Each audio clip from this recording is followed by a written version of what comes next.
ప్రిపేర్గా ఉన్నారు. మెయిన్ వర్క్షాప్లో ఉన్నారు, head office corporate ఆఫీస్లో.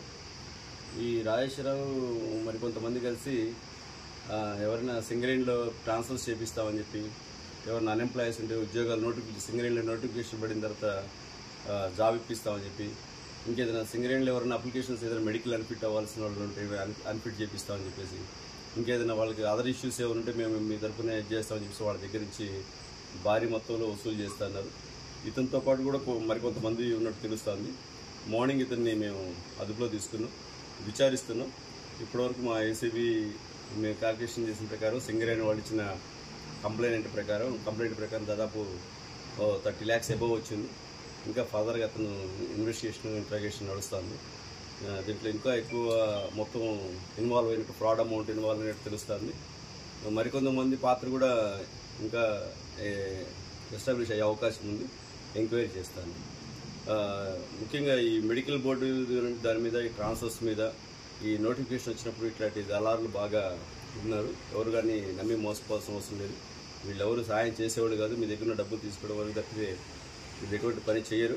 ఇటువంటి ఏంటంటే మీరు డైరెక్ట్గా ఏసీబీకి ఫిర్యాదు చేయొచ్చు. మా టోల్ ఫ్రీ నెంబర్ మీకు ఐడియా ఉందనుకుంటారు, 1064. రౌండ్ ద క్లాక్ మీకు 24/7 ఈ టోల్ ఫ్రీ నెంబర్ అందుబాటులో ఉంటుంది.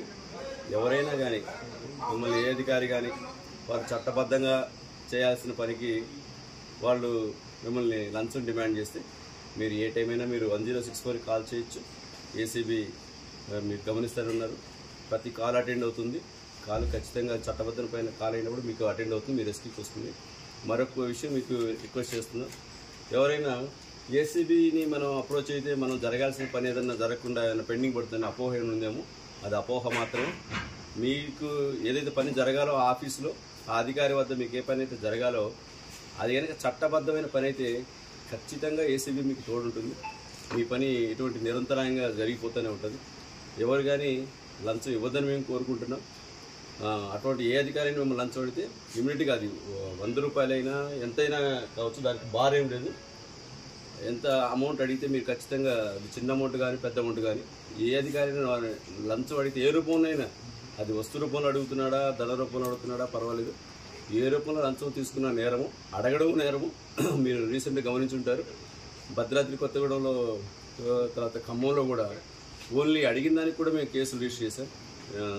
లంచం అడగడం నేరమే, తీసుకోవడం నేరమే, తర్వాత లంచం ఇవ్వమని ప్రోత్సహించడం కూడా నేరం. మీరు వెళ్ళి అధికారిని కలవండి, డబ్బులు ఇస్తే మీ పని అయిపోతుందని అట్లా మేము పక్కన వాళ్ళు ఎవరిని ఎంకరేజ్ చేస్తే కూడా వాళ్ళ మీద కేసులు పెట్టాం. కొంతమంది అధికారులు పోయి వాళ్ళ సహచరుల మీ ఆ లంచం డబ్బులు తీసుకోమని చెప్తున్నారు. అట్లా తీసుకునే వ్యక్తి కూడా కేసులో ఉండిపోతున్నారు. కాబట్టి మీరు రీసెంట్గా చాలా సందర్భం చూస్తుంటారు. ఈ రీసెంట్ కేసుల్లో కూడా లంచం ఇచ్చిన అధికారి లంచం ఇవ్వడం నేరమే, తీసుకోవడం నేరమే, ప్రోత్సహించడం నేరమే. సో ఆ భాగస్వాములు ఎవరున్నా కానీ ఖచ్చితంగా అరెస్ట్ చేస్తాం, చట్టపరంగా వాళ్ళ మీద చర్య తీసుకుంటాం. మీడియా మిత్రులకు మరొకసారి రిక్వెస్ట్ చేస్తాం, మా టోల్ ఫ్రీ నెంబర్ 1064. నా డైరెక్ట్గా డిఎస్పీ ఖమ్మం భద్రాద్రి కొత్తగూడెం నెంబర్ 9154388981. ఈ నెంబర్కి మీరు ఎప్పుడైనా కాల్ చేయొచ్చు. Thank you.